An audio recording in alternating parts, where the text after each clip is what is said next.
They say every house has a memory. But this one is different. It doesn't remember people. It remembers versions of them that never existed. And once the house remembers you wrong, it starts correcting you. I moved into the house because it was cheap. Way too cheap. No neighbors to worry about, no street noise, and absolutely no history listed anywhere online. The landlord wouldn't even look at me when he handed over the keys. He only said one thing, his voice low and raspy.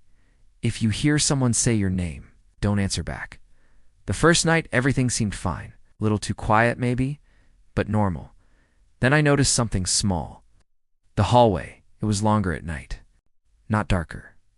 Longer. The door to my bedroom suddenly felt farther away than it should have been. It was like the house itself was stretching, making space for something that hadn't arrived yet. The air grew heavy, thick with anticipation. The silence wasn't empty anymore. It was waiting. The floorboards didn't creak. They held their breath. I shook it off, told myself it was just the stress of moving, the unfamiliarity of a new place. But deep down, I knew something was fundamentally wrong with the geometry of my new home. On the third night I heard it, a whisper. It didn't come from behind me or from the walls. It came from inside my own chest, a vibration against my ribs. Dada said my name, but it pronounced it wrong. There was an extra syllable, soft, deliberate. I laughed it off. Just my tired mind playing tricks on me. That was my mistake. Because the next morning my phone unlocked itself. Its Face ID worked perfectly. But the reflection on the dark screen smiled half a second later than I did. A tiny, chilling delay. Later that day I found a coffee mug in the sink that I didn't remember using. It was my favorite one, but the handle was on the left side. I'm right-handed. It was a small thing. Another detail that was almost right, but not quite. The house was starting its work. I found the room by accident. There was no door for it on the blueprint. No handle, no seam. Just a patch of wall in the back of a closet that always felt warmer than the rest. I was looking for an old box, my hand grazing the wall, when I felt it. The plaster felt soft, almost like skin.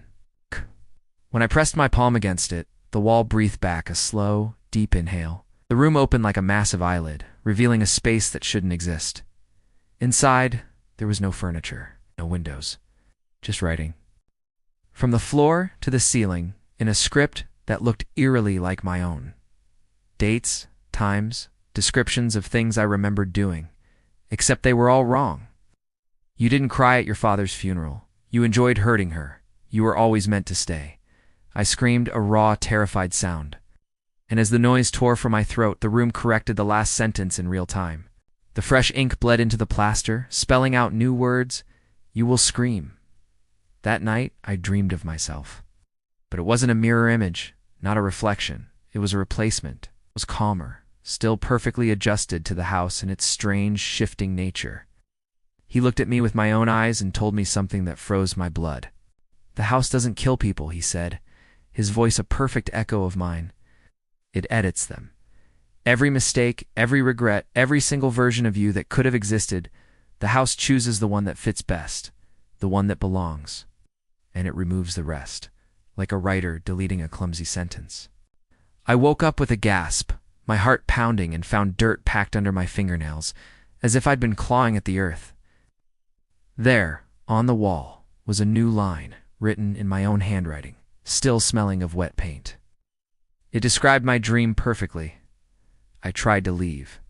I had to get out. I grabbed my keys and ran for the front door, but when I threw it open, it didn't lead outside. It led back into the same hallway, now impossibly long, twisting back on itself. The windows were no longer windows. They showed other rooms I'd never entered, rooms full of people who looked familiar but felt unfinished. Some were missing their eyes, some their mouths. Some didn't cast shadows. They all turned toward me, their movements jerky and unnatural, and whispered the same thing in a chorus of dry, rustling voices. You're almost accurate. I stumbled back and caught my reflection in the darkened living room TV. It didn't follow me. It stayed behind, standing in the hallway, watching me with a curious, analytical expression. It was learning. The room finally spoke to me aloud, not in a voice, in pressure. A crushing weight in my mind that formed images, thoughts, truths I didn't want to know. It showed me everything. I wasn't the first version of myself to live here. I was the fourth. The others were heirs. One was too emotional, crying at the slightest change. Another was too resistant, trying to burn the house down. A third was too human, too attached to a world that no longer fit. This version meal was almost correct. The house was pleased with its work. All it needed was one final adjustment to make me perfect. I don't live in the house anymore. The house lives in me. Sometimes I forget words, faces, memories I'm sure I once had, but now feel like they belong to someone else. They're the parts of me the house decided I'm not allowed to keep.